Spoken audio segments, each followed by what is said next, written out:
चलिए, अब हम मुख्य बात पर आते हैं जो हम चर्चा करना चाह रहे थे।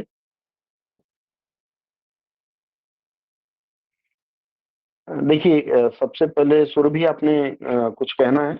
सर मैं ये पूछ सुरभि, रही थी कि आईबीपीएस के लिए है या मैं भी कर सकती हूँ इसको, सेक्शन को? अब सुनने में अगर नुकसान हो तो मत ज्वाइन करिए, अदरवाइज मुझे तो नहीं लगता कि सुनने में कोई नुकसान जी होगा। सर, ठीक है सर। लगता है सुन के नुकसान हो तो फिर आप घर नो में सर। आराम करिए।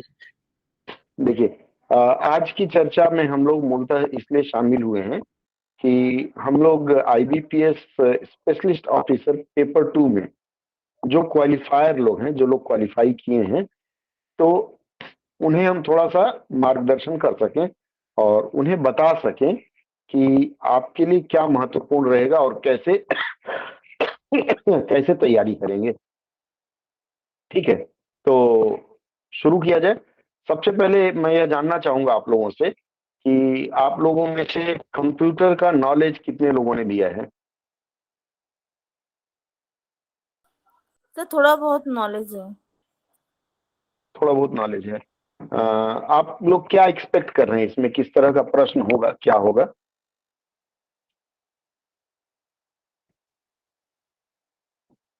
मुझे बताते चलेंगे तो अच्छा रहेगा। सर मुझे लगता है सर राजभाषा से ज्यादा हो जाएगा।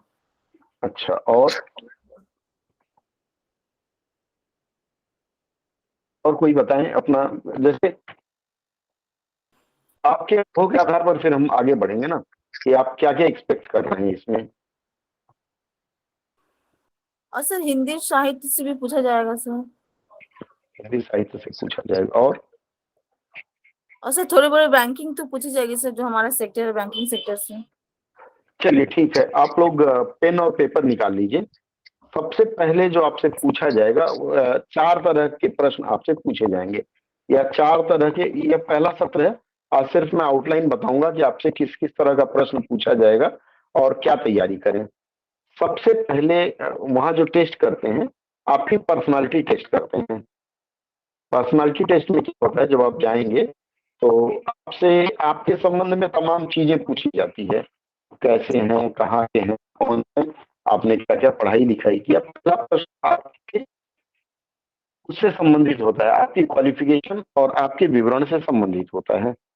तो आप लोग जब तैयारी शुरू कर रहे हैं तो सबसे पहले आप लोग क्या करेंगे कि आप अपने बारे में कम से कम 10 लाइन अच्छी अच्छी चीजें लिख लेंगे और लिख करके उसे तैयार कर लेंगे। जैसे मान लीजिए आपने कहाँ तक पढ़ाई किया, आपकी हॉबीज क्या हैं, आप लोग क्या क्या पढ़े हैं, या और ऐसी चीजें जो आपको लगता है कि आप अपने विषय में बेहतर बता पाएंगे। ठीक है, पहले आप लोग इस चीज पर मंथन कर लीजिएगा। उसके बाद दूसरी जो बात आती है महत्वपूर्ण, वह है पर्सनालिटी टेस्ट के बाद राजभाषा नियम और अधिनियम पर आपको जानकारी होनी चाहिए। आप लोगों ने पेपर 1 में राजभाषा नियम अधिनियम पर लिखा होगा ना? पूछा था राजभाषा से संबंधित प्रश्न, हाँ या ना? 2 वे ट्रैफिक रहे तो अच्छा रहेगा। मुझे लगता है कि सिर्फ मैं बोलता रहूं तो लाभ नहीं है। सर मेंस के क्वेश्चन पेपर में इस बार ज्यादा राजभाषा से कोई क्वेश्चन आए नहीं थे। जहाँ तक मुझे याद है 5 या 8 ही क्वेश्चन आए हुए थे राजभाषा नियम अधिनियम से। हाँ मतलब सर, जितने भी आए थे ना? राजभाषा प्रावधान है। जी सर आए थे। आए थे ना, ऐसा तो नहीं एकदम ना आया हो। नहीं सर आया था बट काफी कम थे। कम थे, और आप यह भी नहीं कह सकते ना कि ये जो कम प्रश्न है, ये 5-6 प्रश्न ही पूछे जाएंगे। नहीं कह सकते ना? नहीं।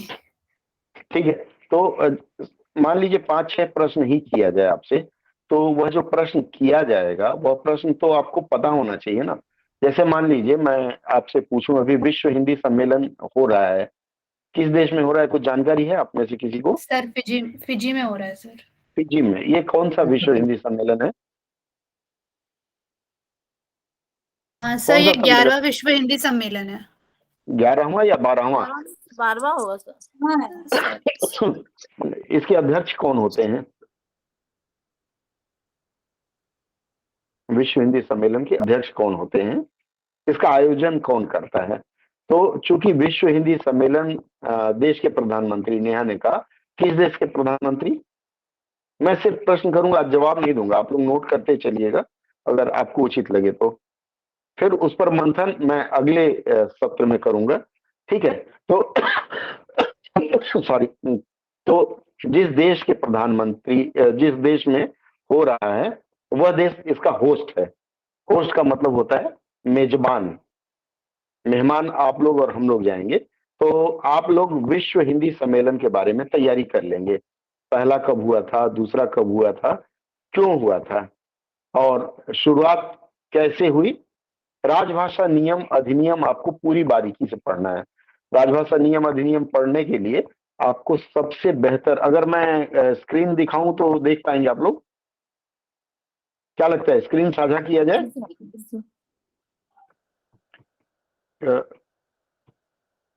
मैं स्क्रीन साझा करता हूं, फिर आप लोगों के समझ में थोड़ी सी बातें और स्पष्ट रूप से आएंगी।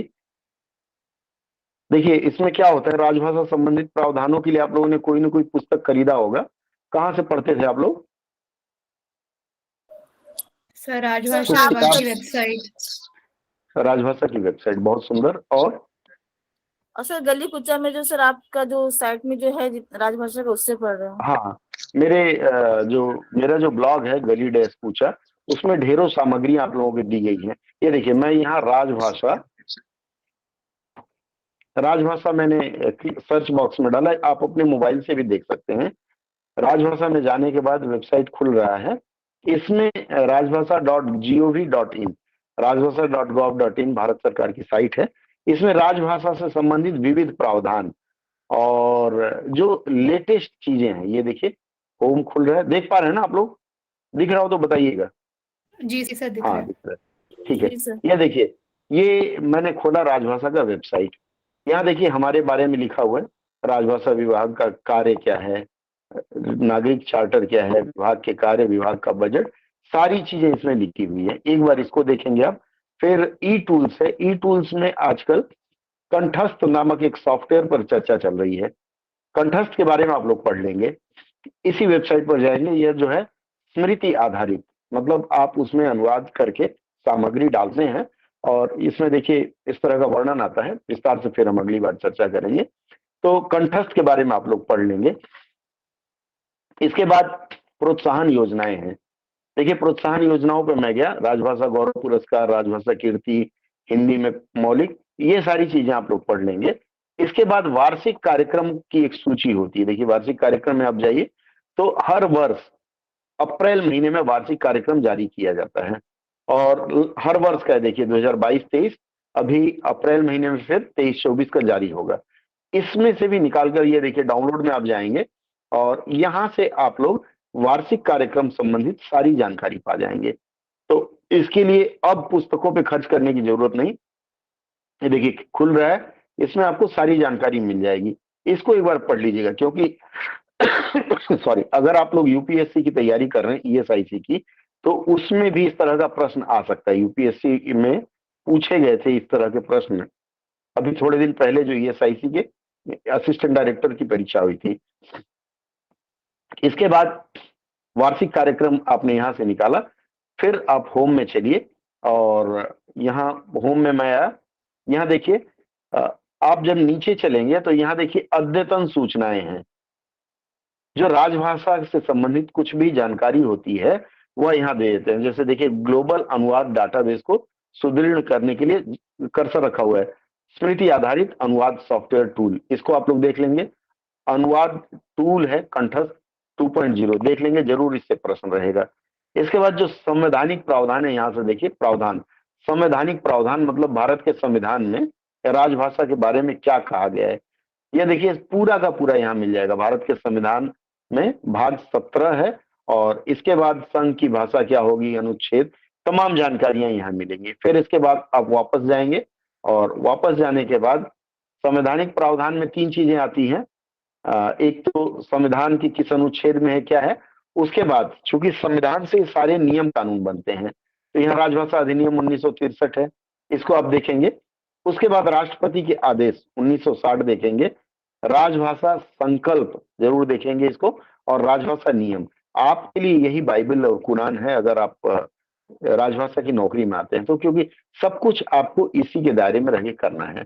इसके बाद और भी समितियों वगैरह का ब्यौरा भी आपको यहाँ से मिल जाएगा। देखिए, संघ की राजभाषा नीति, भारत संसदीय राजभाषा समिति की सिफारिशों पर जारी राष्ट्रपति आदेश, इससे भी पूछा जाता है। भाषाई क्षेत्र, इसके बाद राजभाषा हिंदी के प्रयोग से संबंधित आदेशों का संकलन। इन शॉर्ट आपको यहाँ हर चीज मिल जाएगी, और आप अगर रोज आधा घंटा इस पर बिताएंगे तो राजभाषा वाला सेक्शन आपका पूरा हो जाएगा। ठीक है, यहाँ से आधी जानकारी आपको मिल जाएगी। इसमें कोई संदेह हो तो बताएं आप, क्योंकि चीजों पर चर्चा मैं अगली सत्र में करूंगा। हाँ, आज सिर्फ मार्गदर्शन करूंगा। बताइए। एक डाउट, ये एक डाउट था, ये जो राजभाषा संबंधित प्रावधान है, इसमें हाँ। जो आदेश के जो 2 बुलेट पॉइंट्स है, अभी आप एक बार प्लीज उसको ओपन करेंगे। राजभाषा आदेश, ये आ गए हम नीचे। कौन सा आदेश बताइए? राष्ट्रपति का आदेश 1960 है। सर, 4th लास्ट और 3rd लास्ट। 1 2 3 4 राजभाषा हिंदी के प्रयोग संबंधी आदेशों का सर, ये संकलन। जो दोनों आदेश हैं, हाँ। ये इसकी जो पीडीएफ्स हैं, ये मतलब ऑलमोस्ट 200-300 पेजेस में है, तो हाँ, ये 260 काफी पेज। मतलब लेंदी है। तो इसका जो बुलेट पॉइंट्स है, अगर आप हाँ। इसको मतलब जो इम्पोर्टेंट पॉइंट्स है उसका अगर आप पढ़ा पाए या फिर रिवाइज करा पाए, हाँ, तो उसको मैं वो अगले काफी टाइम टेकिंग है। जी जी, अगर आप लोगों की इच्छा होगी आज के सत्र के बाद जुड़ने की, क्योंकि जी। बिना अभ्यर्थियों की इच्छा के मेरा देने का लाभ नहीं है ना, तो आप लोगों जी। की अगर इच्छा होगी तो फिर मैं एक एक का पर्सनल इंटरव्यू लूंगा और आपकी तैयारी देखूंगा। फिर इंटरव्यू के दौरान मैं आप लोगों से बात करूंगा कि हाँ, ये कमी है और इसके ऊपर आप करें। इसके पिछले बार भी मैंने इस तरह का एक्सरसाइज किया था, तो उसको मैंने यूट्यूब पे लाइव नहीं किया था, लेकिन यह वाला जो करूंगा मैं लाइव कर दूंगा, ताकि आप जैसे जो दूसरे मित्र हैं देख सकें। जो भी वॉलंटियर होना चाहे कि मेरी तैयारी का लेवल कितना है, वह मुझे बता देगा, तो मैं उसके ऊपर मंथन करूंगा और उसकी तैयारी होगी। ठीक है, तो यहाँ से और कोई संदेह है आपको? सर नहीं, यही 2 इंटर पॉइंट्स है, क्लासेस। इसको थोड़ा सा हाँ एक्सप्लेन कर दीजिएगा किसी क्लास में। और जो जी आप जी, बोल इस रहे हैं पर। कि पर्सनल हाँ मॉक इंटरव्यूज है, वो तो प्लीज करवा दीजिएगा जब भी आपके हाँ, पास मॉक समय हो। इंटरव्यू जिसको भी इच्छा हो, जिनकी इच्छा होगी वो मुझे बताएंगे, फिर एक अलग से सेशन रखेंगे हम मॉक इंटरव्यू। ठीक है, मॉक इंटरव्यू में लिमिटेड लोग ही आ पाएंगे, कारण कि मॉक इंटरव्यू कम से कम एक व्यक्ति का 20 मिनट तक चलेगा। तो 20 मिनट के हिसाब से 4 अगर करता हूं तो 80 मिनट हो जाएगा।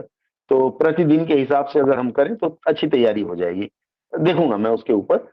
राजभाषा से संबंधित सारे प्रावधान आपको यहाँ मिल जाएंगे। कोई संदेह तो नहीं है? आप यहाँ से पढ़ना शुरू कर सकते हैं, हाँ या ना? उसके ठीक बाद है फिर सर। अगला आता है। इसके बाद अगला है, चूंकि आप लोग बैंक में जा रहे हैं तो बैंकों से संबंधित विविध जानकारियां और लेटेस्ट अपडेट आपको जिस दिन आप जा रहे हैं उस दिन SLR PLR क्या है, डॉलर का रेट क्या है, येन का रेट क्या है, यह सब जान के जाइएगा। उसके लिए आपके लिए वेबसाइट है rbi.org.in। भारतीय रिजर्व बैंक की वेबसाइट है, ऑथेंटिक है।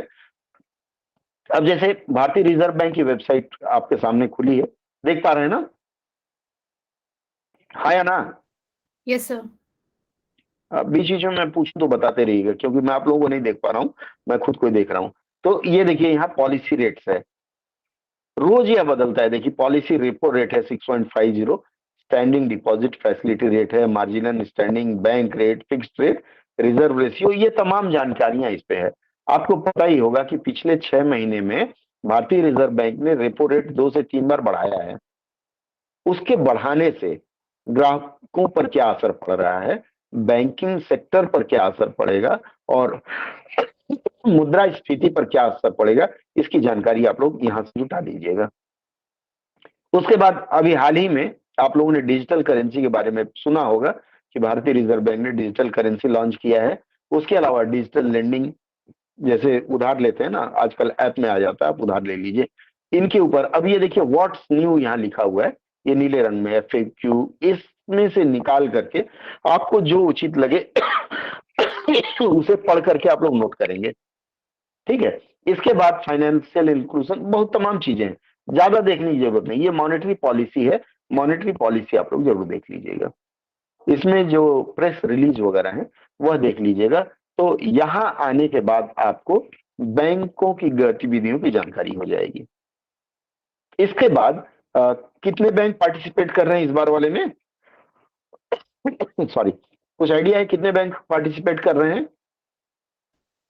सब बैंक पार्टिसिपेट कर रहे हैं, मतलब क्या आप ये पूछ रहे हैं कितने बैंकों मतलब की वैकेंसी डिक्लेयर हुई है? हाँ, कितने बैंकों की आई है? सर दो बैंकों की हुई है, एक यूनियन बैंक और दूसरा बैंक ऑफ बड़ौदा। बस 2 ही बैंक ने, बाकी बैंकों ने नहीं डाला है? मुझे जी। लगता है 6 बैंकों की रिक्वायरमेंट आई थी। देखिए, ये आप जा करके आईबीपीएस का वेबसाइट है ibps.in, यहाँ जा करके आप लोग इसका जो नोटिफिकेशन था, यहाँ देखिए ये स्क्रॉल चल रहा है ना, click here to view result, उसके बाद तमाम चीजें हैं, यहाँ जा करके आप देख लीजिएगा कि कितने बैंक पार्टिसिपेट कर रहे हैं। कई बार क्या होता है कि जब आपका इंटरव्यू शेड्यूल होता है ना, तो कोई बड़ा बैंक इंटरव्यू लेता है, जैसे पिछली बार यहाँ पंजाब नेशनल बैंक ने कलकत्ता में लिया था, और मुझे लगता है पूरे भारत में ही पंजाब नेशनल बैंक ने लिया था। तो जिस बैंक में आपका इंटरव्यू हो रहा है, मतलब जो ले रहा है, उस बैंक के बारे में थोड़ी बहुत जानकारी जुटा के जाइएगा। इसके अलावा जैसे 6 बैंक हैं उसमें, अगर मान लेते हैं, उन बैंकों के बारे में, उन बैंकों का उनका संगठन कब हुआ था, उनके सीएमडी कौन है, थोड़ी बहुत जानकारी आप लोग इकट्ठा कर लीजिएगा। मुश्किल से 3 से 4 पेज आपको पढ़ना पड़ेगा उसके लिए, ठीक है? और तो सर ये कैसे पता लगेगा कि कौन सी बैंक इंटरव्यू कंडक्ट करवा रही है? आपको पता चलेगा, जो इंटरव्यू का प्लेस आएगा ना, वेन्यू आएगा, उसमें उस बैंक का नाम रहेगा। जैसे पिछली बार जो कलकत्ता में हुआ था, उसमें पंजाब नेशनल बैंक का नाम था। इसका मतलब है कि तो पंजाब नेशनल बैंक वाले लोग लेंगे, तो Punjab interview national call bank के लेटर पास। में मेंशन रहता है कि कौन सी बैंक कंडक्ट करा रही है? नहीं नहीं, आपको प्लेस मेंशन रहेगा ना।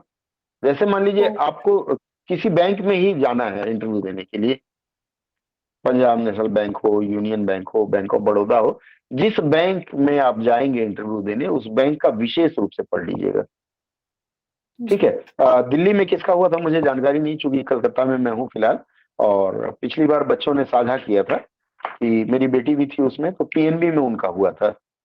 तो आप पीएनबी के बारे में पढ़ के जाइए। यह कॉमन सेंस की बात है कि जहां भी आप इंटरव्यू देने जा रहे हैं, उसके बारे में थोड़ी बहुत जानकारी जुटा लीजिए। कुछ नहीं करना है, जैसे मान लीजिए आपको पंजाब नेशनल बैंक के बारे में जानकारी चाहिए, तो पीएनबी वेबसाइट खोल लीजिए, यहाँ पंजाब नेशनल बैंक है, इसके बारे में सब कुछ कहानी इसमें मिल जाएगी। आप एक बार अबाउट अस में पढ़ेंगे तो यहाँ सारी चीजें मिल जाएंगी। इसी तरह से अगर आपको बैंक ऑफ बड़ौदा मिलता है, तो बैंक ऑफ बड़ौदा मार लीजिए यहाँ। आप हर बैंक की जानकारी जुटा लीजिएगा, नहीं तो विकिपीडिया से इनकी जानकारी मिल जाएगी। तो 3 चीजों पे आपको मंथन करना है। पहला, मैंने बताया, राजभाषा नियम अधिनियम, मतलब जितने भी संवैधानिक प्रावधान है, उसका मंथन आप लोग कर लीजिए, नोट करते चलिएगा। फिर अगले सत्र में अगर आप लोग बैठेंगे मेरे साथ, तो मैं फिर एक एक चीज पर आपके कॉन्सेप्ट क्लियर करता चलूंगा या चीजें बताता चलूंगा, सर तो एक डाउट मुझे था। भी आसानी। हाँ बोलिए। ऐसा ऐसा तो नहीं है कि जिन बैंकों ने अपनी वैकेंसी डिक्लेयर की है सिर्फ वही इंटरव्यू कंडक्ट करवाती हैं, या जिन्होंने नहीं किया वो कराती हैं, या फिर कोई भी रैंडमली उस प्लेस पे जो है वो करवाती है? अमूमन देखा गया है कि जिस बैंक की वैकेंसी, जैसे पीएनबी की वैकेंसी पिछली बार नहीं थी, लेकिन उन्होंने किया था, क्योंकि इंटरव्यू सर इस कंडक्ट बार करने भी में नहीं उनको है पैसा पीएनबी मिलता की। है। हाँ नहीं है, तो इंटरव्यू कंडक्ट करने में उनको पैसा मिलता है ना, तो ओके। आप उस चक्कर में न रहें। हो सकता है अंतिम समय में कुछ वैकेंसीज बढ़ जाए, पीएनबी ने बाद में शायद कुछ वैकेंसी दिया भी था। तो जो भी हो, आपका धर्म है कि आप जिसके घर जा रही हैं उसके बारे में थोड़ी बहुत जानकारी जुटा लें, कि आदमी देखने में कैसा है, बातचीत में कैसा है, वो आपके लिए फायदेमंद रहेगा, ठीक है? तो पहला मैंने बताया आपको कि राजभाषा नियम अधिनियम पर आप चर्चा कर लेंगे। उसके बाद दूसरी जो मैंने आपको बताई, उसमें है कि आप अपनी तरफ से बैंकों के बारे में जानकारी जुटा लेंगे। फिर रिजर्व बैंक के मॉनेटरी पॉलिसीज आप पढ़ लेंगे, जितनी भी मॉनेटरी पॉलिसीज हैं, एसएलआर पीएलआर आज से लेकर के उतार चढ़ाव हो रहा है, उसके बारे में आप जानकारी ले लेंगे। फिर उसके बाद कुछ ऐसी कंपनियां हैं जो आपके विभिन्न व्यावसायिक समूहों के बारे में, जैसे अभी हिंजनबर्ग या किसी का एक चल रहा था, तो इस तरह की कुछ रेटिंग एजेंसीज हैं। मेरे ख्याल से 7 या 8 रेटिंग एजेंसी हैं पूरे विश्व में, जो हर देश के बैंकों का या बाजार का या शेयर मार्केट की रेटिंग देखते हैं। इसमें से एक आध प्रश्न आपसे पूछा जा सकता है, क्योंकि होता क्या है कि ज्यादातर जो भी व्यावसायिक घराने हैं, समस्त व्यावसायिक घराने किस पे चलते हैं? बैंकों से लोन लेकर ही चलते हैं। तो अगर बैंकों से लोन लेकर के चल रहे हैं तो अगर उनको नुकसान होता है तो बैंकों को भी नुकसान होगा। तो इसलिए आप लोग प्रयास करेंगे कि उनके बारे में जो भी इस तरह की कंपनियां उसके बारे में जानकारी जुटा लेंगे। उसके बाद फिनटेक कंपनियां, फिनटेक क्या है? टेक्नोलॉजी वाली जो कंपनियां हैं जो फाइनेंशियल सेक्टर में आई हैं, जैसे गूगल पे हो गया, फोन पे हो गया, या और भी कई कंपनियां हैं, उनके बारे में आप लोग थोड़ी बहुत जानकारी जुटा लेंगे। उसके बाद आता है पेमेंट वॉलेट्स जितने हैं, वॉलेट वाली जो कंपनियां हैं, मतलब बैंकिंग के प्रकार है ना, कौन कौन से प्रकार हैं? कॉमर्शियल बैंक है, और कौन कौन सा है? कुछ पढ़ा है आप लोगों ने? याद है? किसी को बताएं, नहीं याद आ रहा है। नहीं सर, बैंकिंग बताइए। शेड्यूल बैंक में सारे बैंक आ सकते हैं, जैसे हाँ, प्राइवेट शेड्यूल सेक्टर बैंक हो बैंक, गया, आगे? हो गया, पब्लिक आगे? Sector bank, cooperative bank, payment bank, हाँ फॉरेन बैंक हाँ हाँ और आरआरबी। हाँ, तो पेमेंट बैंक हो गया, इनके बारे में तो जितने भी बैंकिंग सेक्टर की छोटी छोटी जानकारियां वह जुटा लीजिएगा, क्योंकि आप इंटरव्यू देने जा रहे हैं तो आप पूरी तरह से अपने आप को हथियार बंद करके जाइए, कोई भी हथियार आपका छूटना नहीं चाहिए, ठीक है? इसके बाद जो चौथा स्टेप होगा, चौथा स्टेप है आपको हिंदी के जितने टूल्स हैं जो आपको काम में ले आना है, भारत सरकार ने जो टूल बनाया है या फिर अन्य जितने भी टूल हैं उनके बारे में आपको जानकारी जुटा के रखनी होगी, क्योंकि हिंदी टूल्स या ई टूल्स कह लीजिए, उसके बारे में जानना आपसे अपेक्षित भी है, क्योंकि जब आप जाएंगे नौकरी में तो आपसे इन चीजों की जरूरत पड़ती है, इसका उपयोग करेंगे, तो इन चीजों के बारे में भी आप जानकारी इकट्ठा करके रखेंगे। जैसे यह बनाया गया हिंदी शब्द सिंधु, हिंदी शब्द खोजें, भारत की 12 भाषाओं में या 13 भाषाओं में इसको तैयार किया गया है, हर भाषा के शब्दों को यहाँ समाहित किया गया है, तो इस पर भी आप मंथन करके रखेंगे। ठीक है, कुल मिलाकर के कितने क्षेत्र मैंने बता दिया?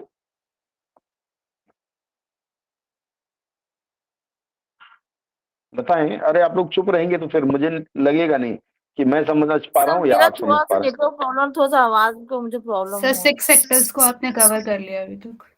6 सेक्टर मैंने कवर किया।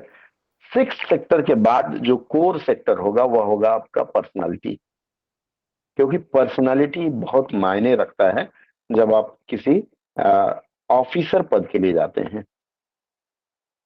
पर्सनालिटी में वहां बॉडी लैंग्वेज का विशेष ध्यान आपको रखना है, जैसे इंटरव्यू देते समय आपका बॉडी लैंग्वेज क्या हो, आप जब कमरे में इंटर कर रहे हैं तो उस समय आपका बॉडी लैंग्वेज क्या हो, आपका ड्रेस कोड क्या हो, इन 3-4 चीजों पे आपको ध्यान से सोचना है और उसके अनुसार जाना है। जैसे मान लीजिए आप नौकरी के इंटरव्यू के लिए जा रहे हैं, तो अगर पुरुष हैं तो या महिला है तो इतने भड़कीन कपड़े ना पहन के जाएं, जो कपड़े आप आमतौर पे किसी पार्टी शार्टी में या किसी ऐसी वैसी जगह पहन के जाते हैं। कपड़े में शालीनता झलकनी चाहिए, भले ही आप चप्पल पहन के जाएं लेकिन वेल ग्रूम्ड होना चाहिए, फटी जीन्स पहन के ना जाएं, जीन्स पहन के तो अवॉइड ही करिए। तो वहां आपको अपने ड्रेस कोड पर ध्यान देना है, और ये 7वां सेक्टर है जिस पर आपको मंथन करना है और उसके अनुसार आपको तैयारी करके जाना है। तो अब रह गए ये जो 7 चीजें हैं, 7 में से आपके किस में कितने अंक आएंगे इसकी थोड़ी सी जानकारी हम लोग साझा कर लें। जैसे मान लीजिए पहला आपका बॉडी लैंग्वेज है, बॉडी लैंग्वेज पे कम से कम 15 से 20% रहेगा। राजभाषा नियम अधिनियम पर भी लगभग मान के चलिए 20 से 30% तक उसमें रहेगा। उसके बाद बैंकिंग सेक्टर की जो जानकारी है 20% इस पे रहेगा, तो 20, 30, 50, 20, 70% यह हो गया। बाकी जो बच गया वह 30% में समाहित होगा। इसके अनुसार आप लोग तैयारी कर लें और उसके अनुसार फिर तैयारी के साथ आप लोग आगे बढ़ें। अधिक नहीं, अभी तक जो आप लोगों ने पढ़ाई किया है उसमें से मिला जुला करके आप अपना एक शेड्यूल बनाएं और हर रोज कम से कम 1.5 से 2 घंटे तक पढ़ाई करें, तो आपको सफल होने से कोई नहीं रोक सकता। हाँ, एक सेक्टर में छोड़ दिया, अधिकांश लोग इसमें जो लिए जा रहे हैं एमए हिंदी वाले लिए जा रहे हैं, तो हो सकता है हिंदी के साहित्यकार और उनकी रचनाओं या उनकी पुस्तकों के बारे में भी आपसे पूछा जाए, तो यह एक सेक्टर आप लोग और तैयार कर लीजिएगा। ठीक है, मेरी तरफ से आज के लिए इतना ही रहेगा। आप में से कोई पूछना चाहे तो उसका सहर्ष स्वागत है। कुछ सर पूछना चाहे आपको? हाँ बोलिए। सर बोल रहे सर जैसे कि सेल्फ इंट्रोडक्शन बताएंगे तो उसमें क्या क्या बताना, मतलब किस किस टॉपिक पे बोलना है, ये समझ में नहीं आ रहा है।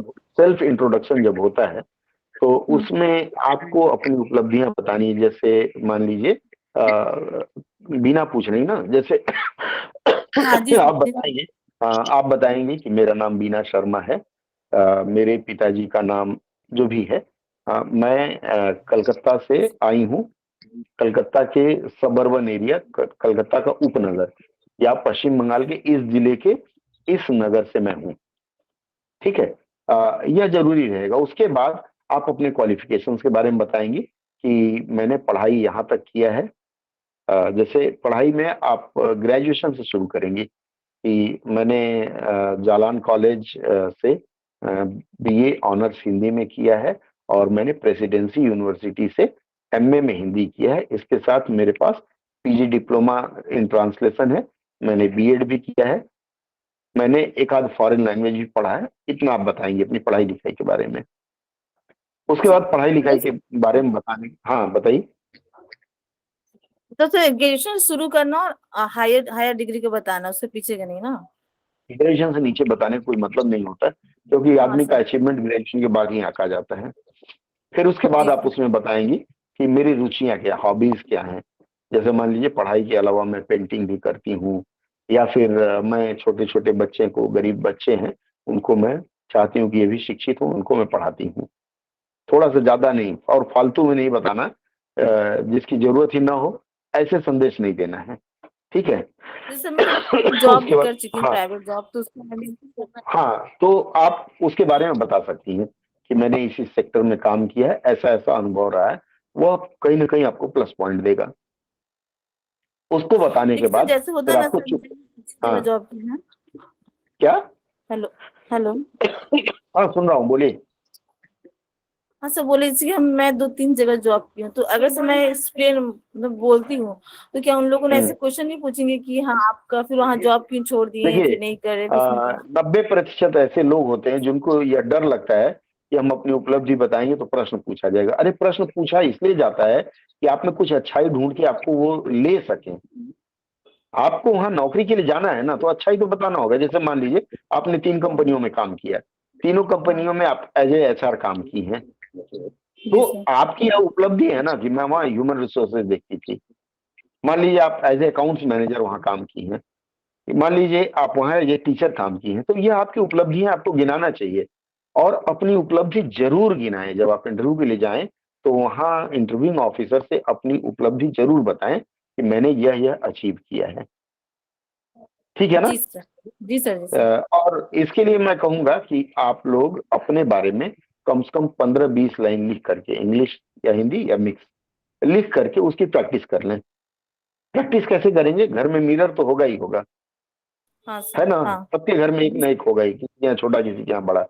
ठीक है, तो मिरर के सामने खड़े होकर के अपनी आंखों में आंखें डाल करके, बॉडी लैंग्वेज का पहला सत्र यही होता है कि अपनी आंखों में आंखें डाल करके एक्सप्लेन करने का अभ्यास करिए। जब आप इंटरव्यूइंग ऑफिसर के सामने या बोर्ड के सामने जब आप बैठेंगी, तो जो भी आपसे प्रश्न करता है उसकी आंखों में आंखें मिला करके आप बात करेंगी। ये नहीं कि पूछा किसने और आप जमीन पे अपने सैंडल देख रहे होंगे, सैंडल में चमक है कि नहीं है। सैंडल अमूमन टेबल के नीचे छुपा रहता है, उस पर झांकने की जरूरत नहीं है। न ही तो अपनी किताबों पे देखना है, नहीं तो अपने नेल पॉलिश पे। बोलते हैं कि दुश्मन की आंखों में आंखें डालकर सामना करना चाहिए। तो वहां मुस्कुराते हुए और सामने वाले की जो भी प्रश्न करे उसकी तरफ फेस घुमा करके और उनसे फिर आप बात करते हुए अपनी बात कहेंगे। ठीक है, ध्यान रहेगा। हाँ सर। लेकिन सर ठीक है, जो भी और बोलना किसी है का? पॉजिटिव बोलना है, नेगेटिव तो कुछ एकदम बोलना फुल नहीं है। कॉन्फिडेंस। अच्छा, जो चीज आपको नहीं पता उसको ब्लंटली बोल दीजिए कि सर मुझे नहीं पता है, या अगर बोल रहे हैं तो सर मुझे लगता है ये हो सकता है but I am not sure. आपने बोल दिया आई एम नॉट श्योर बोल दीजिए, क्योंकि वहां झूठ बोलेंगी तो पकड़ी जाएंगी। 2-3 और क्रॉस क्वेश्चन किए जाएंगे तो आप पकड़ी जा सकती हैं। तो ब्लफ नहीं करना है। जो भी वहां बैठते हैं विद्वान आदमी बैठते हैं, तो उसका आपको ध्यान रखना है। ठीक है, और किसी का कोई प्रश्न? नहीं सर। कुछ ठीक है, तो अगला सत्र हम अनाउंस करेंगे शीघ्र ही। आप में से जो भी इच्छुक हो मॉक टेस्ट के लिए या मॉक इंटरव्यू के लिए अपना विवरण साझा कर लीजिएगा, तो फिर मैं उसके ऊपर मंथन करूंगा और फिर हम बात करेंगे। ठीक है, फिर आज की सत्र समापन करने की आज्ञा है, या चलते चलते कुछ और किसी के मन में हो? नहीं सर, बस वही सर मॉक इंटरव्यू के लिए, सर मॉक के लिए वही करवा दीजिएगा। हाँ, मॉक जो हमारे डायरेक्ट संपर्क में जो लोग हैं उनका मॉक मैं जरूर करूंगा, और बाकी जो संपर्क में नहीं, जो मुझे सुन पा रहे हैं, अगर वो अपना विवरण भेजते हैं तो एक दिन उनके साथ साझा किया जा सकता है। मोस्ट प्रोबेबली इस शनिवार या रविवार को मैं सत्र रखूंगा। सर ये डिटेल्स चलिए। कहाँ शेयर हाँ। करनी है, क्योंकि ये मेरी फर्स्ट क्लास है, तो मैंने व्हाट्सएप के थ्रू कांटेक्ट किया था, तो अगर मुझे मॉक अटेंड करना जहाँ है आपने तो संपर्क किया था, जहाँ आपने संपर्क किया था वहीं आप फिर संदेश भेजिएगा। किससे आपने संपर्क किया था? सर कोई राजेश सर थे, उनके थ्रू व्हाट्सएप का हाँ मुझे आपका लिंक हाँ मिला, तो उन्होंने मुझे दिया था। हाँ, राजेश जी ही मॉनिटर करते हैं, तो आप लोग राजेश जी को अपना विवरण दे दीजिएगा। छोटे भाई हैं हमारे, तो बाकी फिर हम लोग मिलके साझा कर लेंगे, और जब सत्र रखेंगे तो आप लोगों को आमंत्रण दे देंगे। सर ठीक है। Interview conduct mock interview conduct करने से पहले एक बार वो दोनों पीडीएफ थोड़ा एक्सप्लेन कर दीजिएगा कोई क्लास लेके। नहीं, ऐसा करूंगा ना, चूंकि हो सकता है मेरे पास भी समय ना हो, आपके पास भी समय ना हो, तो जिस दिन मैं मॉक इंटरव्यू करूंगा आपका, उस समय जैसे आप प्रश्न का जवाब दे पाई तो ठीक है, नहीं दे पाई तो साथ ही साथ हम उसको एक्सप्लेन करते चलेंगे। ठीक है ना? तो इसलिए मैंने कहा कि एक मॉक टेस्ट में मुझे कम से कम 20 से 30 मिनट लगेगा, और एक सत्र में हो सकता है 4 लोगों का ही ले पाऊं, तो बाकी जो लोग सुन रहे होंगे उस समय उनको उससे लाभ मिलेगा, और हम एक एक चीज को एक्सप्लेन करते चलेंगे तो ऐसे ही आसानी हो जाएगी। ठीक है, चलेगा ना? ठीक ठीक है सर। ठीक है, चलिए फिर हम सत्र समापन की ओर बढ़ते हैं।